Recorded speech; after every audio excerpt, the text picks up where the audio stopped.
Hello, and welcome to this documentary. So, I'm going to be uncovering the truth behind something that may seem like a normal aspect.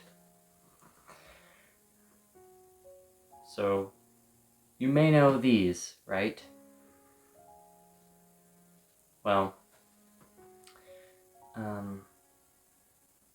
if you don't, they are personalized family slideshows. I don't know the correct term for them. That I've been making for the past, I want to say, 3 years now? No, I've been making them long before. Anyway, so I thought I would uncover everything about what they are, or the meaning behind them, why they're done, and the message behind them. So, what are they? Simply, they're just videos that I make for my family. They have a lot of cool effects, or I think they're cool, but that's just my opinion. Transitions and stuff like that. I want to specifically talk about the lagoon slideshows, because that is the topic of most of the slideshows I've made, are lagoon trips. So, I basically just get a bunch of clips on the lagoon day. I film actually with this exact camera that I am using. It's a smartphone. And I rig it to my chest. I get one of those standard chest mounts that you get for a GoPro. Switch the GoPro out, and I slide my phone in. Everybody only has like one smartphone, right? If you have to get a new one, it's probably broken or whatnot.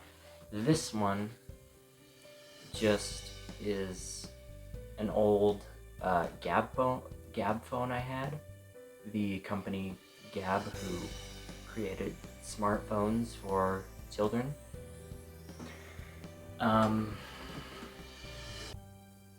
And it has been a great asset as a camera.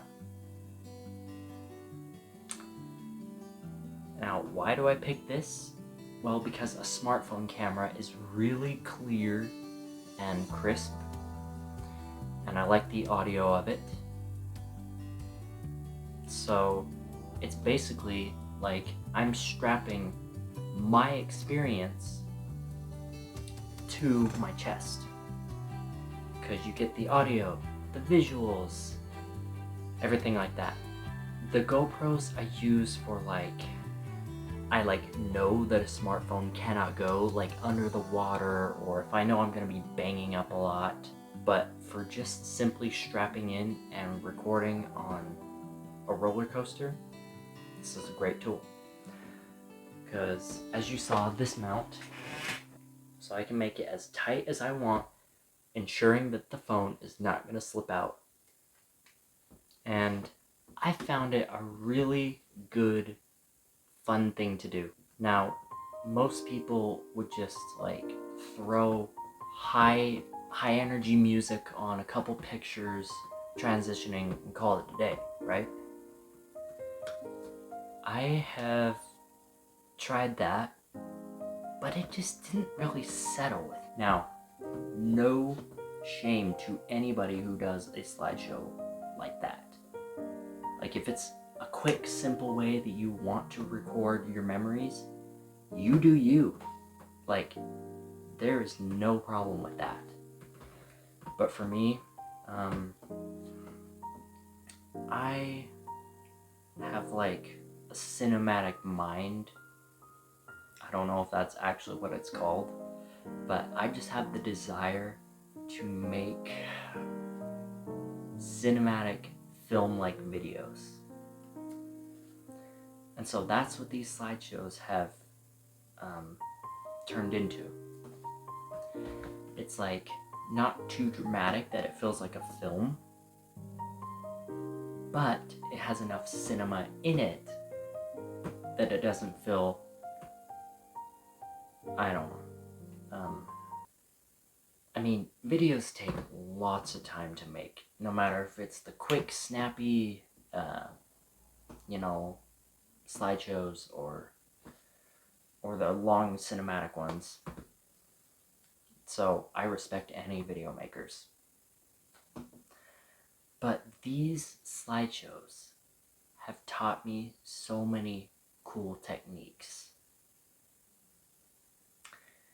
And they've really given me a POV of something that you wouldn't really be able to see otherwise. And the people I've been with on these coasters are amazing people. I have been with family, friends, I've even been with a YouTuber buddy. It's been a lot of people and a lot of fun. Now, you're probably wondering, why do you do this? Right? Why do you take regular photos and make these? Well, the reason why is a lot deeper than I may have told anybody. So I will loop back to the slideshows, but this is something truthful that I don't think I've told anybody.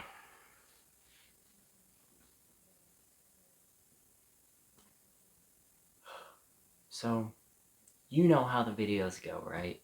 Whether it's a movie or slideshow or, Instagram or whatever it may be.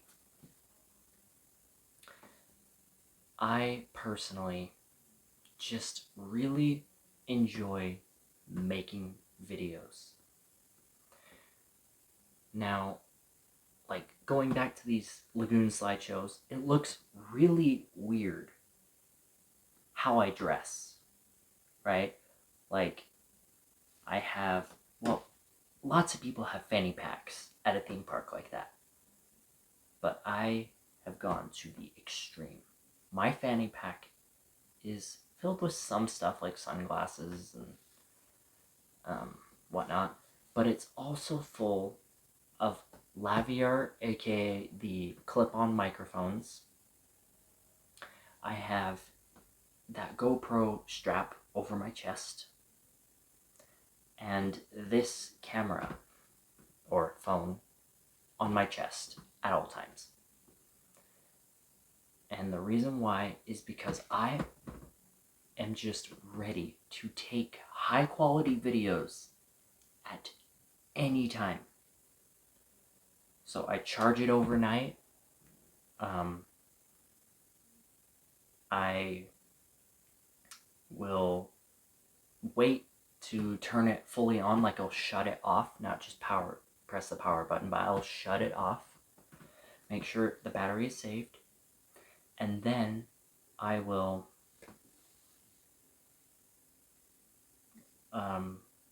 turn it on for the day and not use it unless I'm filming.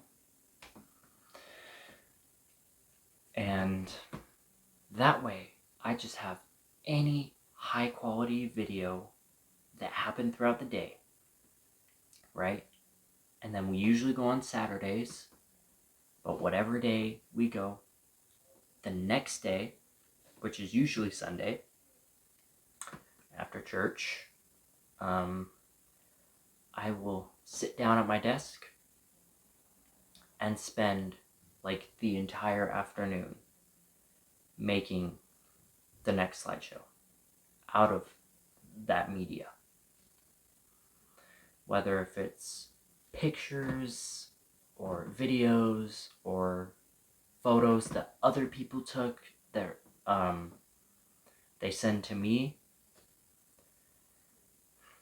That's why I usually request at the end of the day for other people's pictures and videos that were taken during the day.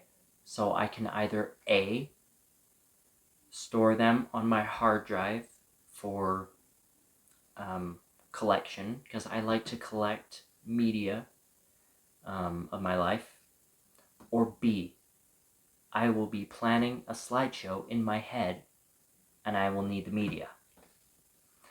So anytime we get together with family and there are photos or videos taken, I will be the one to ask, say, hey, is there any way you could send this or this to me for collection or slideshow reasons?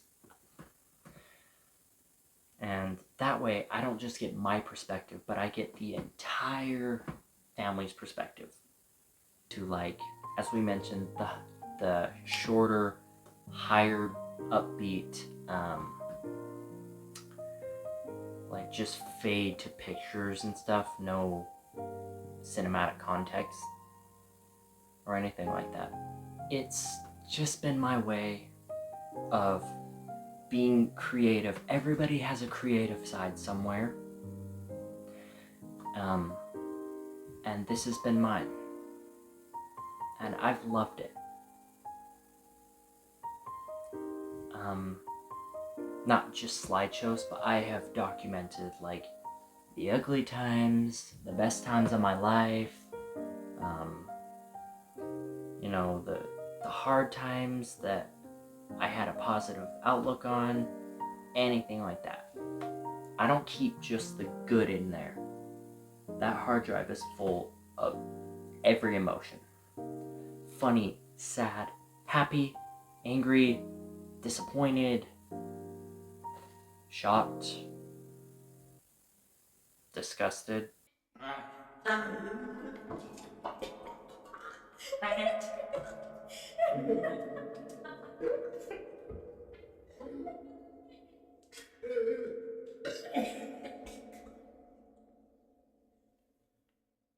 Thank you guys for watching.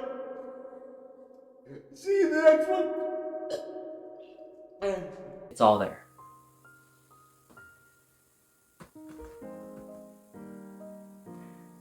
Now, you might be wondering what that part about the togetherness, as I like to call it, feeling of making these.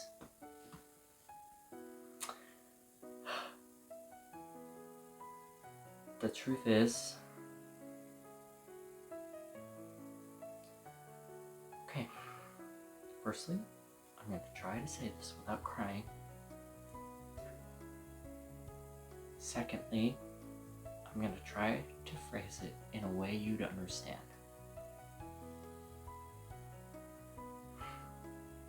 Okay.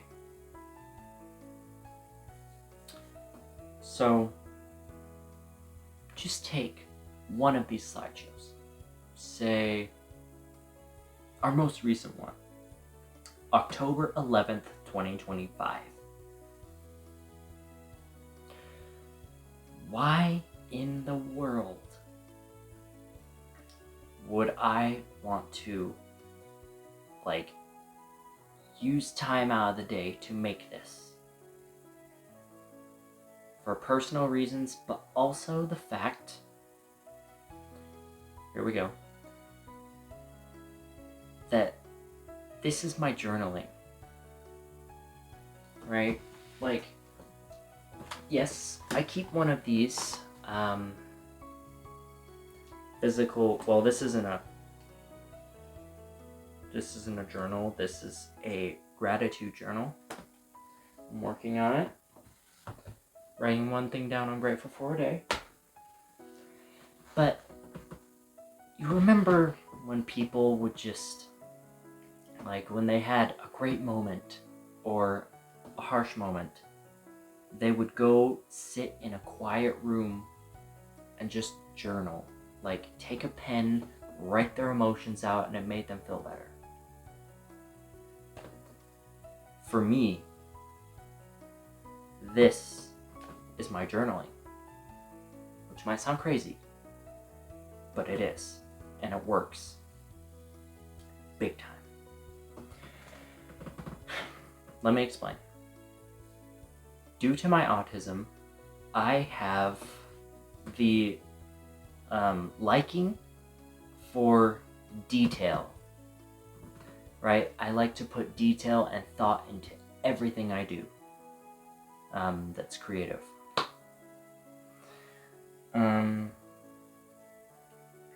And so in 2020, on June 20th, it's a lot of 20s,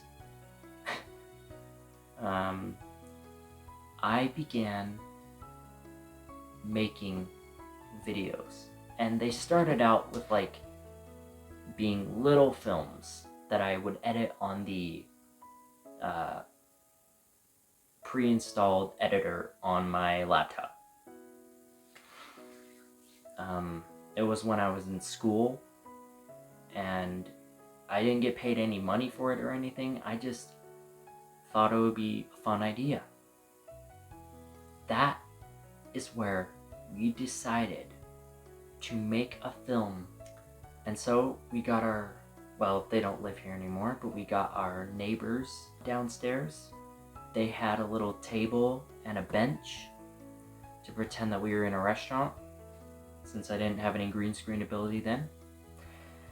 And I dressed up in a button-up shirt, cowboy hat, jeans, and construction boots, and had a gun on my belt, like a Western pistol. And we literally set that GoPro up on a box, started filming, and boy, that was a time I will never forget, because that started it all. So back to the slideshows. I make these because my attention to detail is one thing I love. I love to just take a bunch of massive videos, or like regular size videos, and just compile them into one massive project. Putting everything from like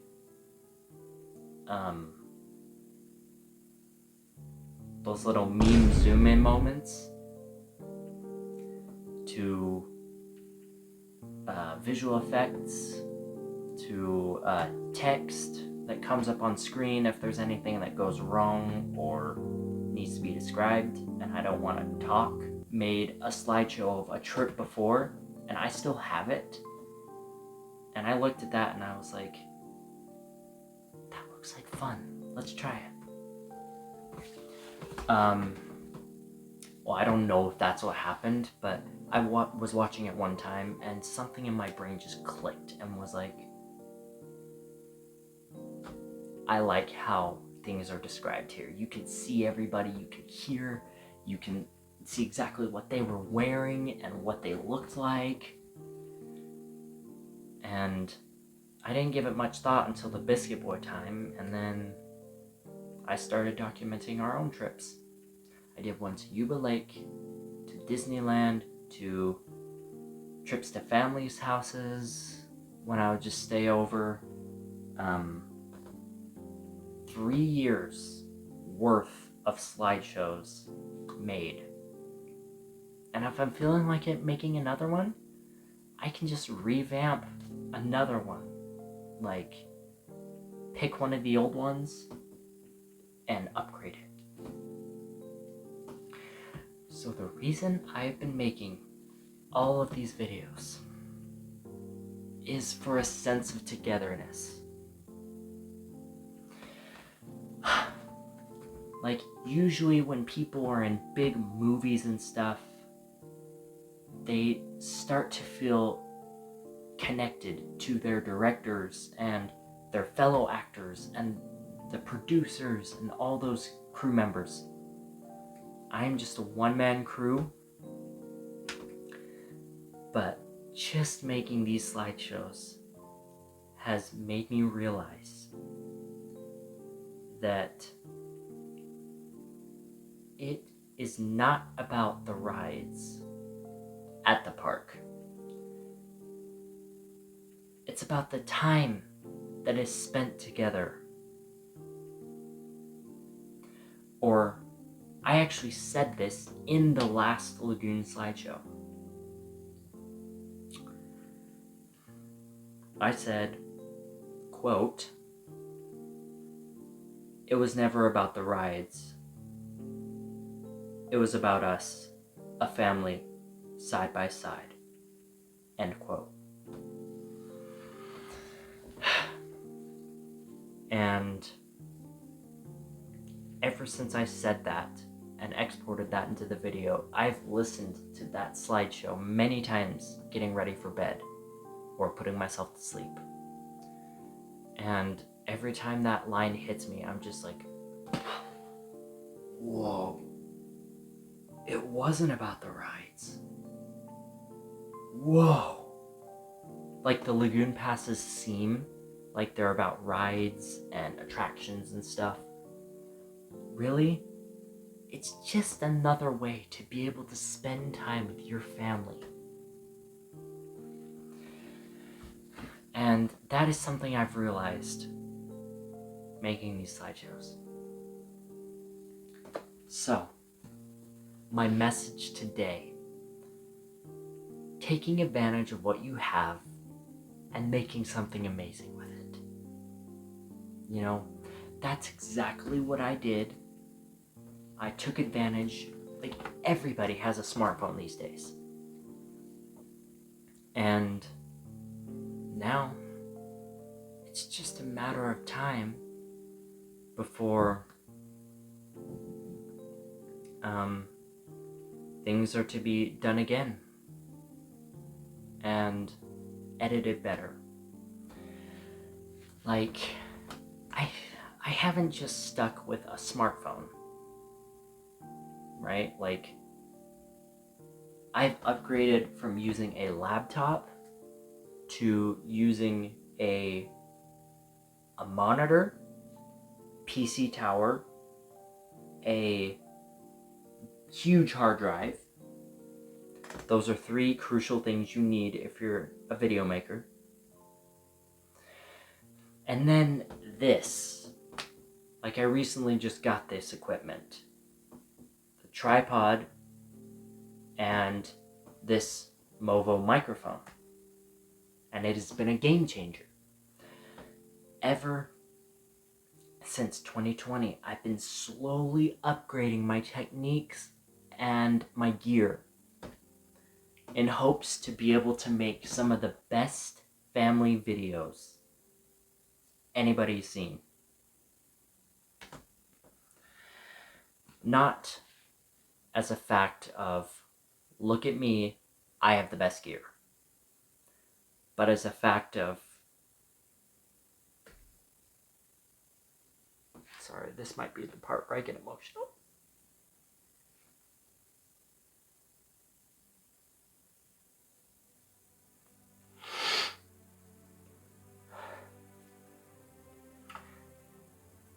The part of me that says I love my family so much that I want to document every single moment I have with them, so I'll never forget the memories we made together. That is the simple reason why I've been making videos in one sentence.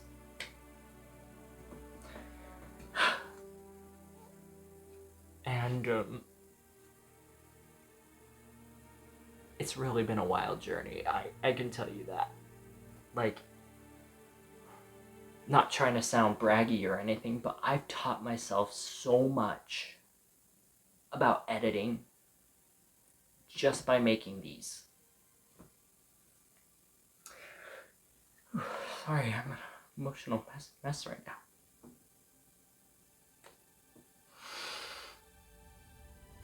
mean, I'm not like full-fledged sobbing, but like I shed a tear or two. I did. Because this family means so much to me.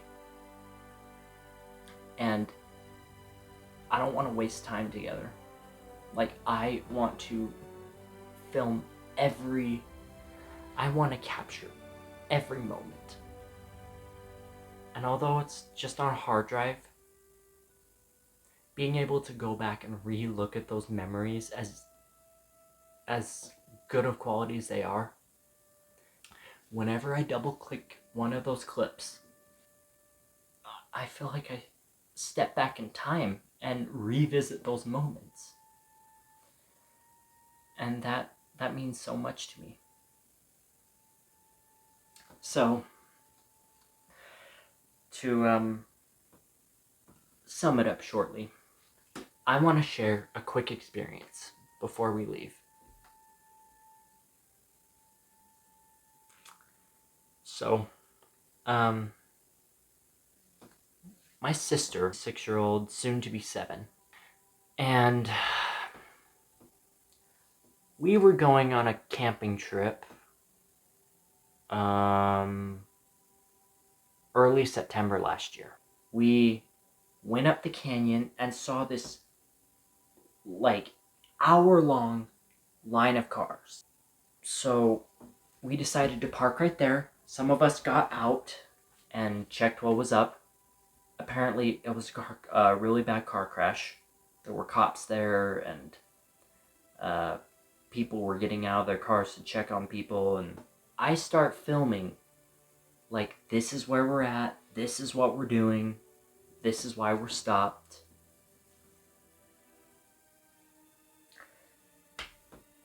She randomly says, "We see those people up there who were in a car crash, and so we're gonna pray for them." I didn't tell her to say that. Nobody told her to say it. And I got it on video. And so that just goes to show that even your smallest kids understand things and can impact you. She's not my kid, but she's a young kid that I'm around a lot, and I learn a lot from her. Like, I mean, I try not to be a selfish person, but I would have never thought to pray for random people who got in a car crash. And maybe that's just not me maturing yet, but I would like to thank you so much for taking 45 minutes out of your day to join me. It's been an incredible experience to have you here. And I even document stuff like that. My challenge simplified. Take videos and pictures of your life. Post them. And you will see the amazing details of your life. And now for a little outtake that I did not plan on putting in the cut, but I did.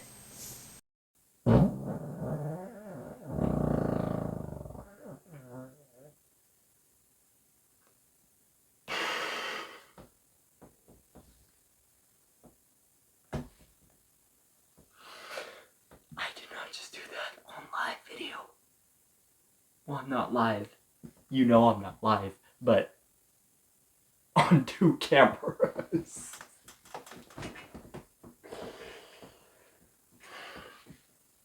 But my point. Oh, hold on. Let me get some fart spray. Sorry.